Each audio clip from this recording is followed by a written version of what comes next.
짧은 말씀이 좋으세요? 긴 말씀이 좋으세요? 긴 게 좋으세요? 짧은 게 좋으세요? 네. 은혜 받는 말씀이 좋으시겠죠? 네, 은혜 받는 시간 되시기를 축복합니다. 그렇게 기도하면서 준비했고요. 그렇게 나눌 때 말씀이 심령 가운데 심겨지시기를 바랍니다. 오늘 읽은 본문 말씀이 많이 들어보셨을 거고요. 그리고 단순합니다. 말씀은 요한복음에 있습니다. 요한복음은 복음서죠. 예수님의 행적을 기록한 말씀이고요. 오늘 본문 말씀은 보면 예수님이 하신 말씀이에요. 예수님이 새 계명을 너희에게 준다. 새 계명의 내용은 서로 사랑하라. 어떻게 사랑하냐면 내가 너희를 사랑한 것 같이 서로 사랑해라. 그러면 어떻게 되냐면 사람들이 너희가 서로 사랑하는 것을 보고 너희들이 내 제자인 것을 알 것이다. 이렇게 말씀을 해주셨어요. 간단한 것 같지만 가장 어려운 게 누구나 말하고 있지만 참 어려운 게 사랑 아니겠습니까? 사랑하고 싶은데 안 돼서 못하죠. 진정 사랑하며 살고 싶은데 참 힘들어요. 예수님은 우리에게 새 계명을 주셨습니다. 물론 제자들에게 주셨어요. 우리 예수님의 제자 맞죠? 그러면 우리에게 주시는 말씀으로 이 시간 들으시기 바랍니다. 예수님이 새 계명을 주셨으면 한마디도 얘기는 안 하셨지만 뭐가 있는 거예요? 새 계명이 있으니 그 이전 옛 계명이 있는 거죠. 옛 계명이 뭐예요? 예수님이 새 계명을 주기 전에 이 제자들 그리고 유대인들이 이스라엘 백성들이 가지고 있었던 옛 계명은 뭐죠?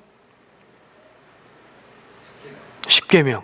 십계명으로 대표되는 하나님이 주신 율법이라고 할 수 있죠. 그건 언제, 어디서, 어떻게 주셨죠? 이스라엘 백성들이 이집트에서 나와서 그 가나안 땅에 들어가서 정착해서 살기 이전에 40년 광야 생활의 초반에 하나님께서 시내산에서 모세를 산에 올라오게 하시고 그 모세에게 돌판에 말씀을 직접 새겨주신 그 내용이 십계명이죠. 그리고 말씀을 통해서 이스라엘 백성들에게 하나님의 백성으로 살아야 되는 마땅한 법으로, 규정으로, 기준으로 이 계명, 율법을 주셨어요. 그게 옛 계명이라고 생각할 수 있겠죠. 옛 계명, 율법의 내용은 십계명 외에도 내용이 더 있고 또 거기에 추가해서 만들어진 계명까지 율법까지 합하면 많습니다.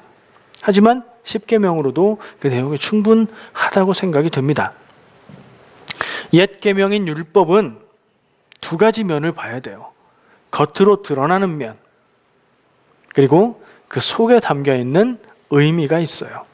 겉으로 드러나는 면은 규정이에요. 규정. 10가지의 규정의 항목이에요.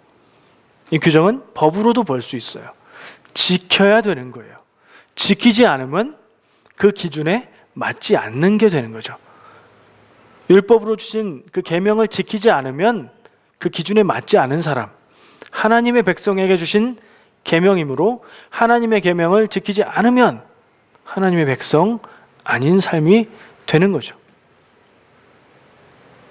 겉으로 드러난 율법의 그 조항, 항목들이 있어요. 그렇다면 그 이면에 숨겨진 원뜻은 무엇일까요? 하나님이 모세를 통해서 이스라엘 백성에게 율법을 주신 이유가, 목적이 뭘까요? 이 세상에 나를 하나님으로 믿고 따르는 백성이 하나쯤은 있어야 되지 않을까? 그래서 만드신 걸까요?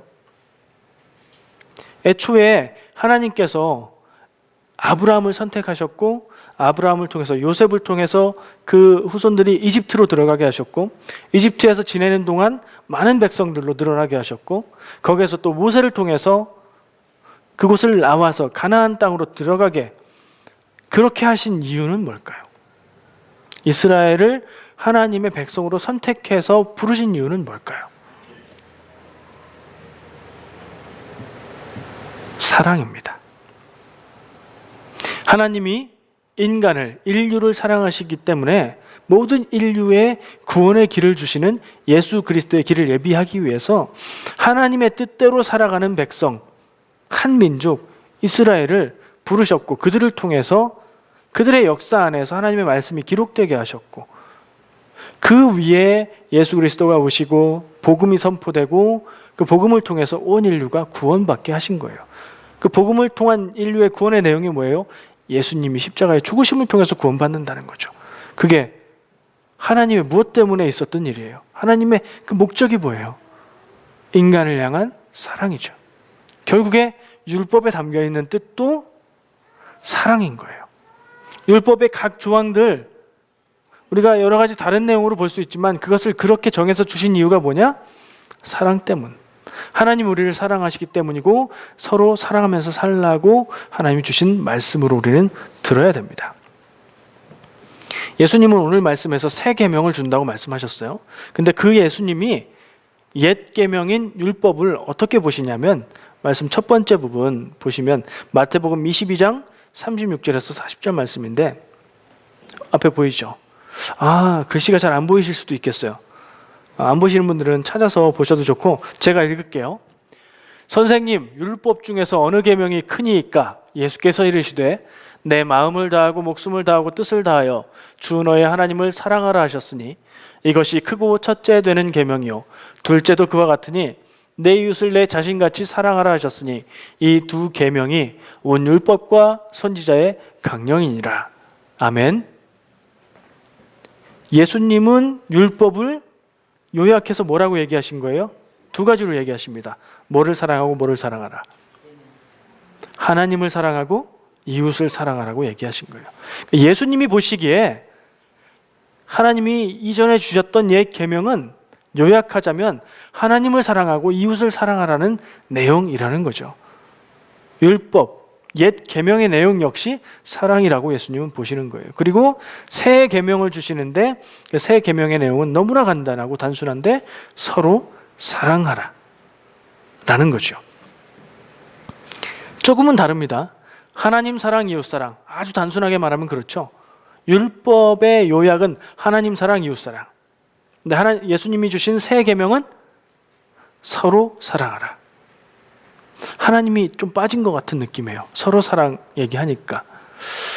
그런 변화가 있기도 하고 공통점은 사랑이라는 것을 우리가 기억할 수 있습니다. 계명의 한계, 율법의 한계가 있어요. 율법으로 구원받지 못한다는 얘기를 들어보셨죠. 그러니까 율법의 역할이라는 게 법 조항과 규범이다 보니까 해야 되는 것, 하지 말아야 될 것을 규정해주고 있어요.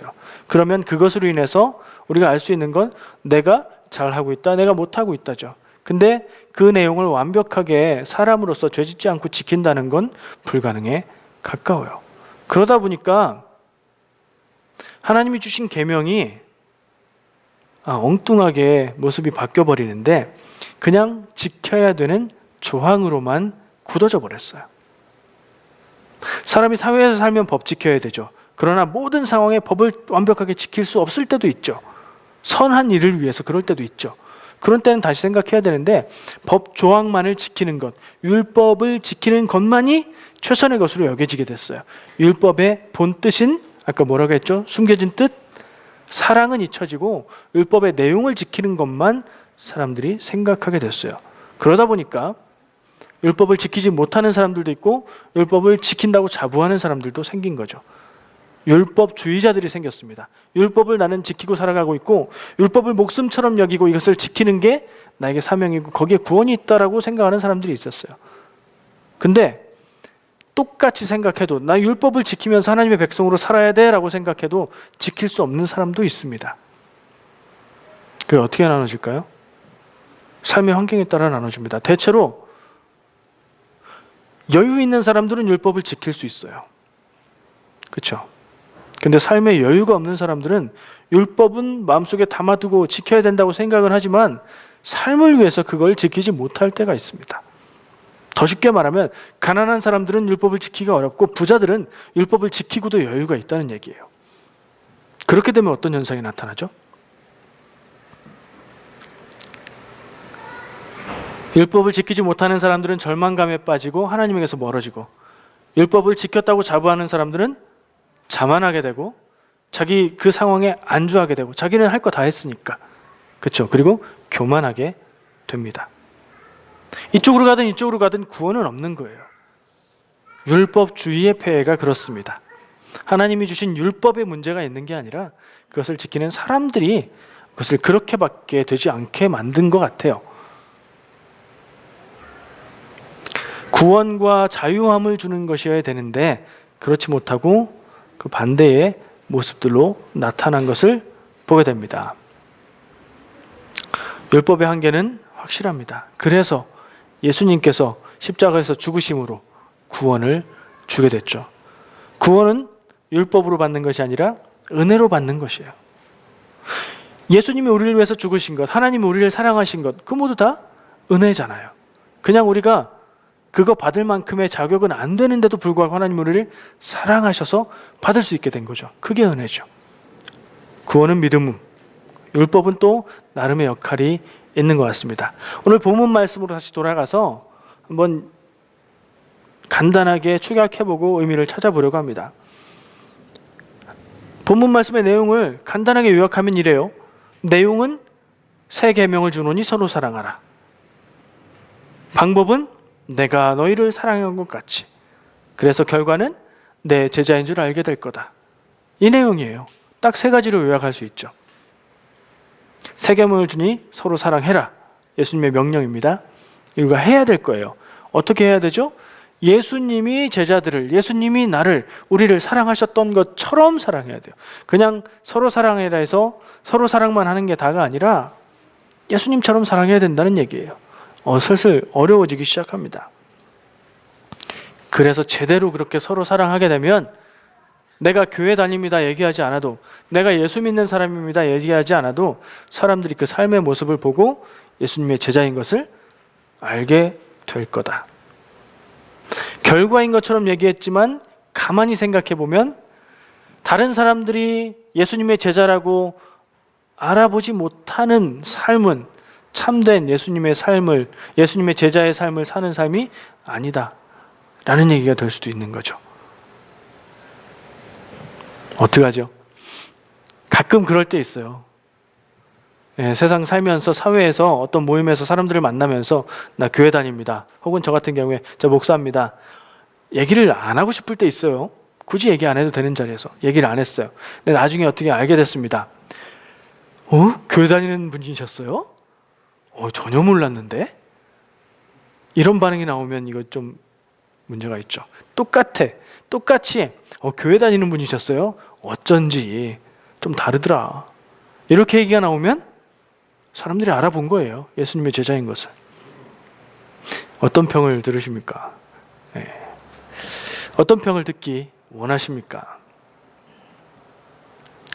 서로 사랑하는 말씀에, 예수님의 명령의 말씀에 그 서로의 범위가 어디까지일까요? 누구까지 사랑해야 되는 걸까요? 서로 사랑은 상호간에 사랑하는 거죠. 그러니까 짝사랑은 여기에 안 들어가는 것 같기도 합니다. 그러나 짝사랑도 아름다운 사랑이에요. 근데 어쨌든 서로 사랑하는 것이 제자들을 향한 예수님의 명령이고 뜻이에요. 그리고 새 계명이에요. 서로 사랑해야 돼요. 누가 떠오르십니까? 내가 서로, 나도 사랑하고 그도 나를 사랑해야 될 그 사람, 누가 떠오르세요? 권사님, 장로님 딱 생각나세요? 네, 생각나실 거예요. 장로님도 권사님 딱 생각나실 거고. 제일 먼저 가정을 이룬 분들은 배우자 생각나겠죠? 그리고 자녀들 생각나겠죠? 가족들, 형제자매들 생각나겠죠? 또 누구 있어요? 친구? 친구는 친구인데 사랑하기 어려운 친구도 있긴 있죠. 그래도 예수님이 사랑해야 된다고 하셨으니 사랑하려고 노력할 수 있어요. 친구는. 연인 간에, 결혼 안 했으면 연인 간에 사랑해야 됩니다. 성도 간에 사랑해야 돼요. 아까보단 조금 더 많은 노력이 필요한 것 같아요. 성도 간에 진정으로 사랑하기 위해선 내가 더 성도다운 사람이 돼야 되거든요. 이웃을 사랑해야 됩니다. 당연한 얘기인데 우리가 다 알고 있지만 쉽지는 않습니다. 이웃 사랑한다는 게. 그리고 정말 어려운 원수도 사랑해야 합니다. 왜요? 원수를 왜 사랑해요? 원수는 원수인데. 저는 원수 없어요. 원수 안 지고 살아요. 그러면 싫은 사람, 미운 사람, 나를 괴롭히는 사람, 그 사람도 사랑해야 될 서로에 들어갑니다. 말씀 한 군데 다시 볼게요. 마태복음 5장 43절에서 48절. 주보에는 6장으로 표시되어 있어요. 그거 고치셔야 돼요. 오타입니다. 5장 43절, 48절 말씀. 또 제가 읽겠습니다. 또 내 이웃을 사랑하고 내 원수를 미워하라 했다는 것을 너희가 들었으나 나는 너희에게 이르노니 너희 원수를 사랑하며 너희를 박해하는 자를 위하여 기도하라.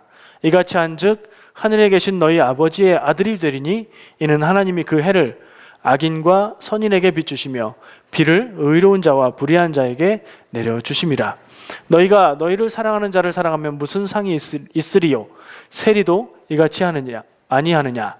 또 너희가 너희 형제에게만 무난하면 남보다 더하는 것이 무엇이냐? 이방인들도 이같이 아니하느냐? 그러므로 하늘에 계신 너희 아버지의 온전하심과 같이 너희도 온전하라. 아멘. 예수님이 사랑하라는 말씀을 주시면서 원수도 사랑하라, 너를 미워하는 자를 위해서 기도하라 라는 말씀하셨어요. 당연히 서로 사랑하라에 서로에 들어갑니다. 떠오르는 분 있으세요? 원수에 들어갈 사람, 내가 싫어하고 내가 미워하고 나를 싫어하고 나를 괴롭게 하고 나를 불편하게 하는 누군가. 예수님의 제자는 그를 사랑해야 됩니다. 어떻게 할 수 있죠? 못하겠으면 기도해야죠. 예수님 사랑하라고 하셨는데 정말 안 됩니다. 사랑의 마음을 주세요. 내 사랑이 너무 작습니다. 나까지도 사랑하신 하나님의 사랑의 마음을 나에게 주세요. 그렇게 기도하는 거죠. 그래도 안 되면 계속 노력하는 거죠. 하라고 하셨으니까. 방법 아까 얘기했었죠. 내가 너희를 사랑한 것 같이. 예수님이 제자들을 어떻게 사랑하셨어요? 발을 씻어주실 만큼.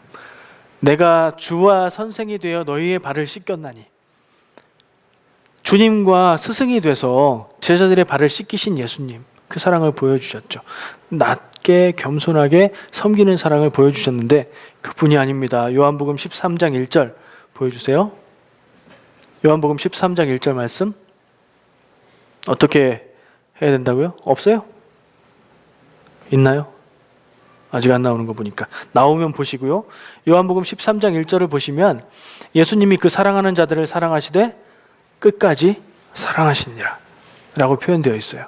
예수님이 끝까지 사랑하셨어요. 끝까지 사랑한다는 말은 뭐죠? 포기 없이 사랑하는 거예요. 세상에서는 부모의 사랑이, 자녀를 향한 부모의 사랑이 하나님의 사랑과 가장 닮았다고 하죠. 근데 요즘에는 자녀 사랑하기를 포기하는 부모도 있는 것 같아요. 안타까운 현실인데 어쨌든 세상에서 가장 큰 사랑은 부모의 사랑입니다. 부모는 자녀를 포기하지 못하죠. 끝까지 사랑하죠. 어디까지 가더라도, 어떤 짓을 하더라도, 어떤 모습이라도 끝까지 사랑하죠. 그 끝까지 사랑하는 예수님의 사랑.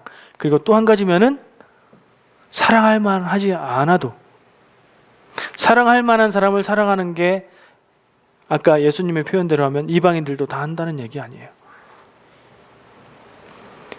사랑할 만하지 않아도, 아니 미워해야 될 만해도, 너무 큰 죄를 지어도, 나를 너무 괴롭게 해도 끝까지 예수님은 제자들을, 사람들을 사랑하셨어요.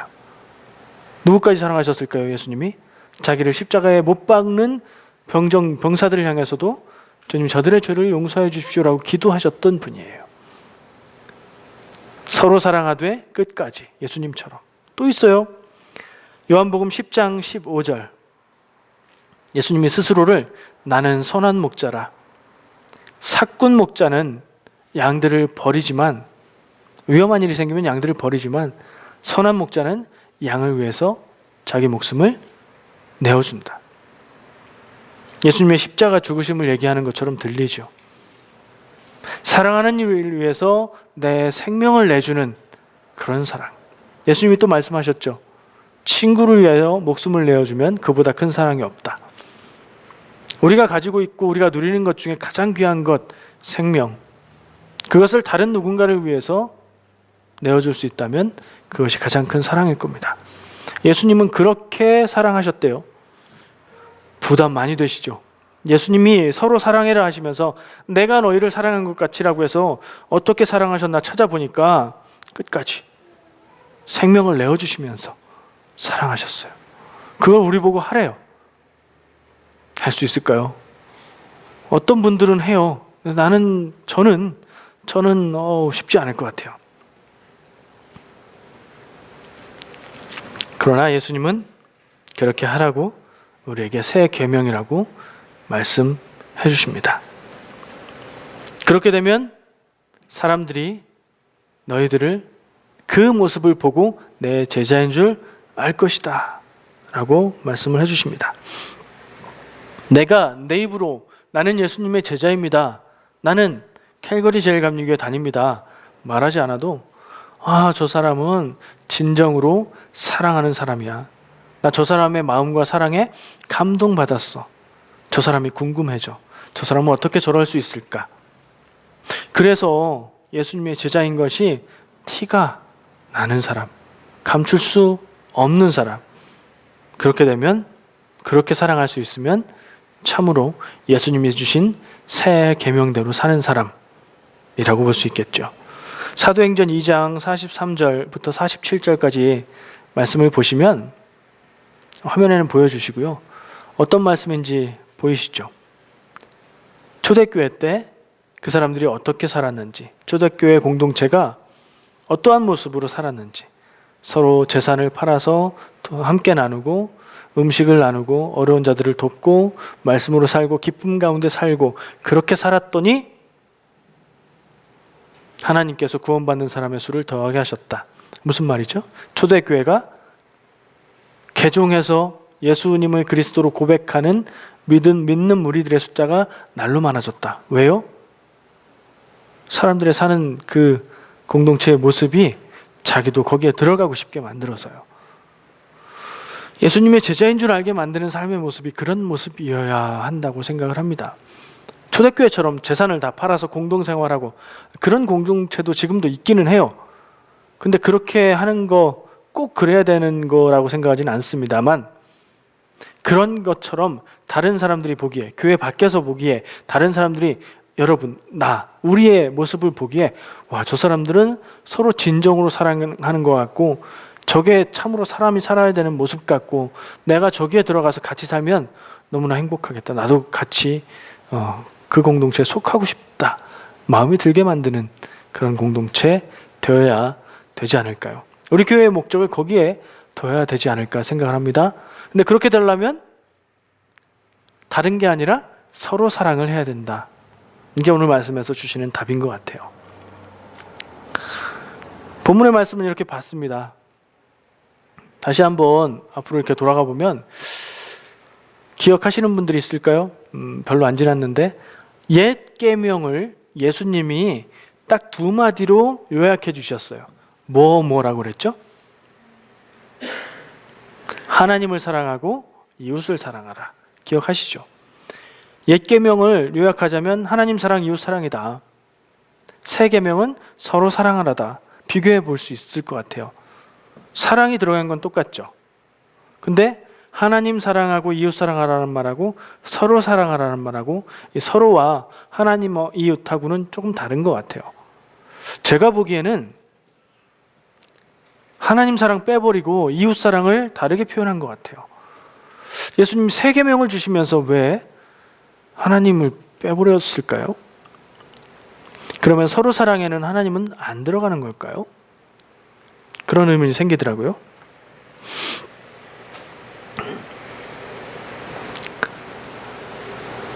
하나님 사랑, 이웃 사랑, 이게 계명이었다면 우리에게 주신 새 계명은 서로 사랑하라. 이상하다, 하나님이 빠진 것 같아. 계속 생각하는 가운데 어떤 생각이 저한테 떠올랐어요. 여러분들도 많이 보셨을 거예요.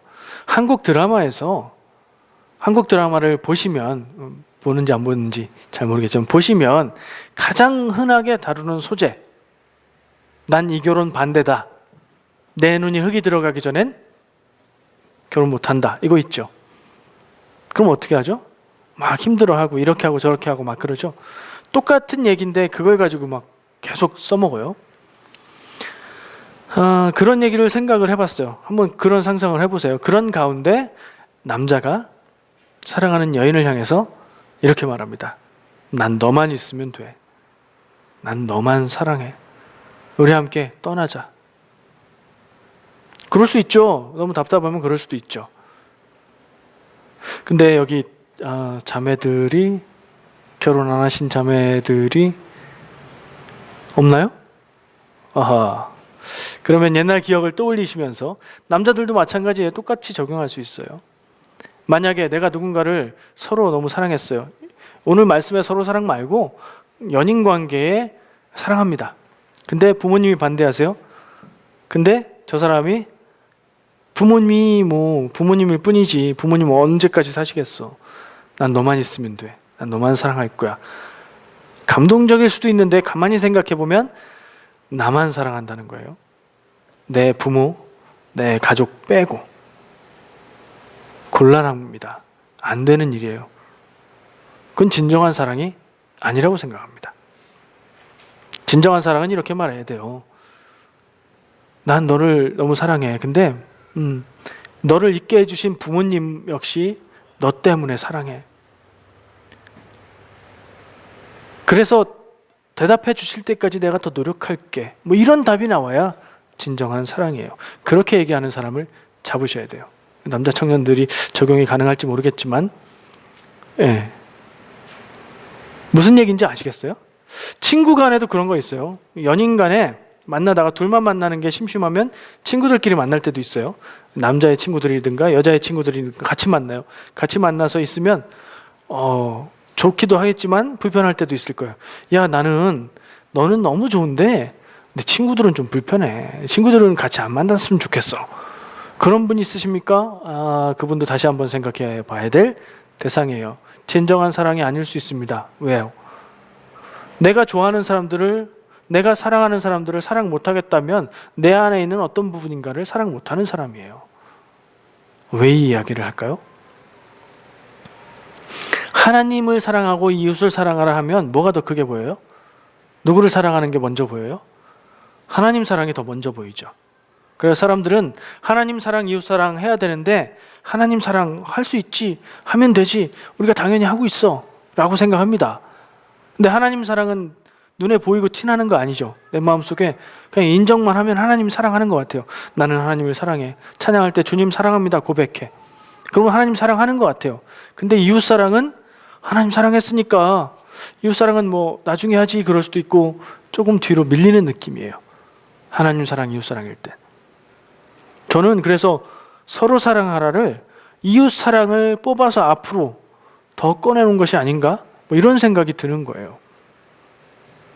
예를 잠깐 들은 것처럼 나만 사랑한다는 사랑이 진정한 사랑이 아닐 수 있는 거, 그리고 내가 사랑하는 부모, 형제, 내 친구들까지 사랑할 때의 진정한 사랑이라고 생각할 수 있는 것처럼 하나님만 사랑하면 진정한 사랑이 아닐 것이다. 왜요? 하나님이 독생자 예수 그리스도를 죽게 하실 만큼 모든 인간을, 모든 인류를 사랑하셨는데 나는 그 하나님이 그렇게 사랑하시는 다른 사람을 사랑 안 하고 하나님만 사랑한다라고 얘기하면 그건 말이 안 되죠. 무슨 이에요? 이 사랑하는 대상의 마음이 향하고 있는 그 대상을 같이 사랑하지 못하면 진정한 사랑이 아니죠. 그러면 하나님 사랑만 얘기하면 온전한 하나님 사랑이 아닐 수 있어요. 반대로 이웃 사랑을 온전히 할 수 있는 사람이면 하나님 사랑은 자동인 거예요. 너희 부모님들을 사랑해, 너희 친구들을 사랑해. 부모님과 더 친하게 지내고 내 친구들하고 더 친하게 지내는 것 같아서 화나고 속상하고 샘나고 그럴 필요가 없어요. 왜 그럴까요? 그 사람이 나를 사랑하기 때문에, 나 때문에 그렇게 하는 거잖아요. 그렇죠? 그런 면에서 한번 생각을 해봤어요. 이 변화를. 우리가 이웃사랑을 너무 못해서 예수님이 이웃사랑 강조하느라고 이렇게 딱 하신 거 아닌가. 서로 사랑을 참 잘 못해서 잘 하라고 강조해 주신 게 아닌가 생각을 합니다. 사람 사는데 생기는 모든 문제의 답 있습니다. 뭘까요? 성경 말씀이요? 사람 사는데 생기는 모든 문제의 답이 성경 말씀에 있다. 맞아요, 틀려요? 저는 그렇지는 않다고 생각해요. 왜냐하면 성경 말씀에 담겨있는 하나님의 뜻은 진리지만 성경 자체는 글이고 글로 표현된 거예요. 우리가 그것을 볼 때 완전히 이해할 수도 없을 뿐더러 거기에서 우리에게 주시는 진리를 우리가 다 소화할 수 없어요. 그래서 모든 문제의 답은 될 수 없다고 생각해요. 그러면 예수 그리스도가 모든 문제의 답이다. 아무 데나 갖다 붙이면 좀 이상할 수 있어요. 근데 사람 사는데 생기는 문제의 답은 사랑이다. 제가 결론으로 얘기하고 싶은 게 이거예요. 사람 사는데 생기는 문제의 답은 사랑이다. 너무 진부하죠? 너무 좀 촌스럽죠? 너무 뭐라고 해야 될까요? 순박한 것 같죠? 근데 생각해 볼수록 사랑할 수 있으면 문제가 해결되지 않나 싶어요. 문제가 해결되지 않고 끊임없이 나를 괴롭히는 이유는 내가 진정 사랑하지 못해서 아닌가 생각을 하게 돼요.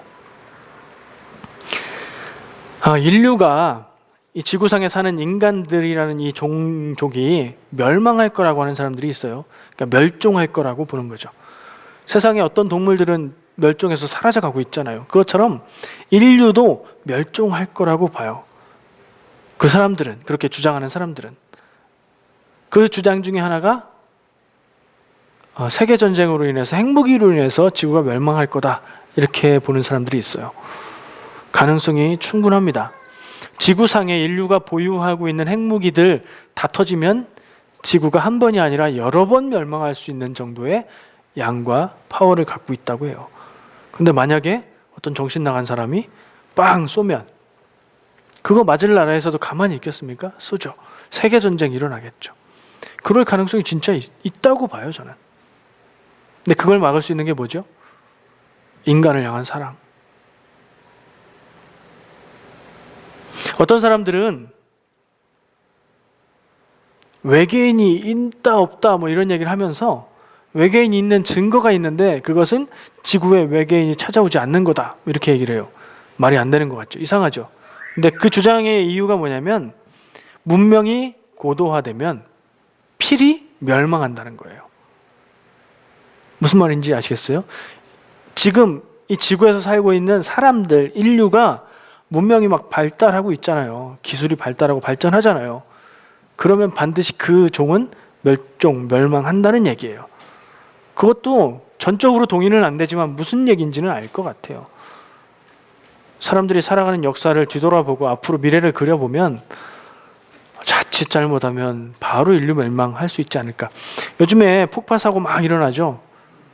그런 걸로 인해서 원전의 폭파로도 일어날 수 있는 일이고, 아까 얘기한 대로 핵폭탄으로 일어날 수도 있는 일이고, 또 무엇인가에 의해서 일어날 수 있을지 모르겠지만 영화에서 보면 인공지능 컴퓨터에 의해서 인류가 멸망한다는 얘기들도 많이 하잖아요.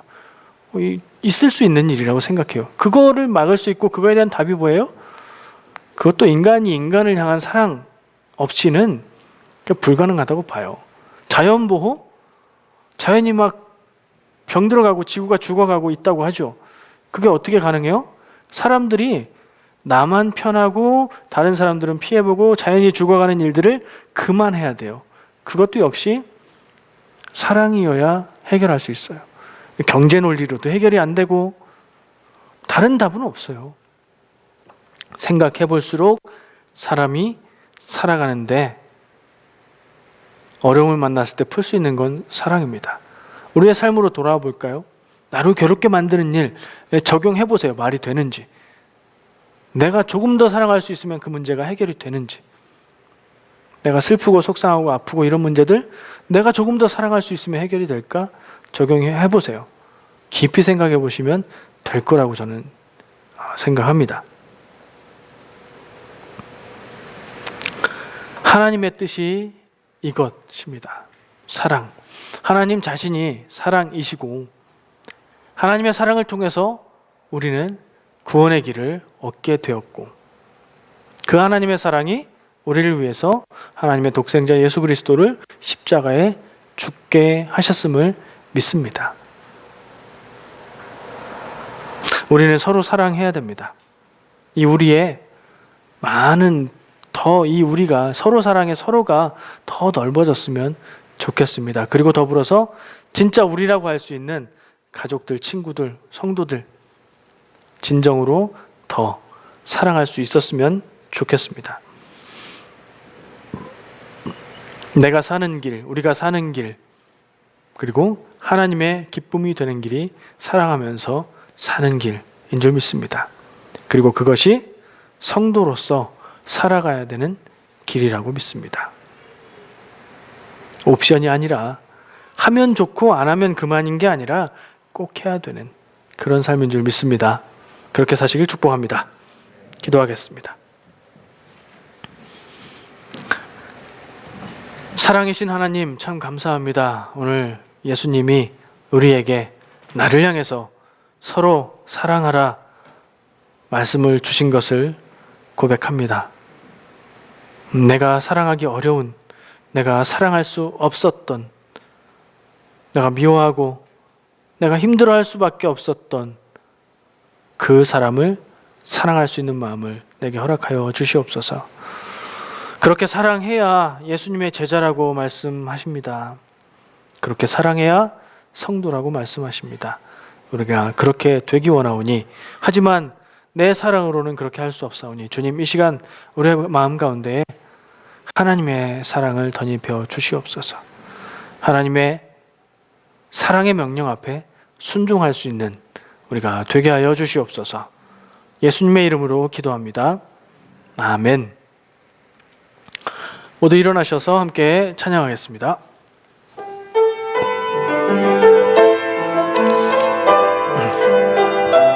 여기에 모인 우리 힘차게 찬양하겠습니다. 여기에 모인 우리 주의 은총 받은 자여라.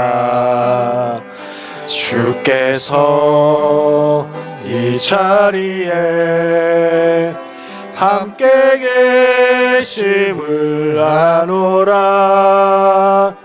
언제나 주님만을 찬양하며 따라가리니, 시험을 당할 때도 함께 계심을 믿노라. 이 믿음 더욱 굳세라. 주가 지켜주신다. 어두운 밤에도 주의 밝은 빛 인도하여 주신다. 주님이 뜻하신 일, 주님이 뜻하신 일, 헤아리기 어렵더라도 언제나 주 뜻 안에 내가 있음을 아노라.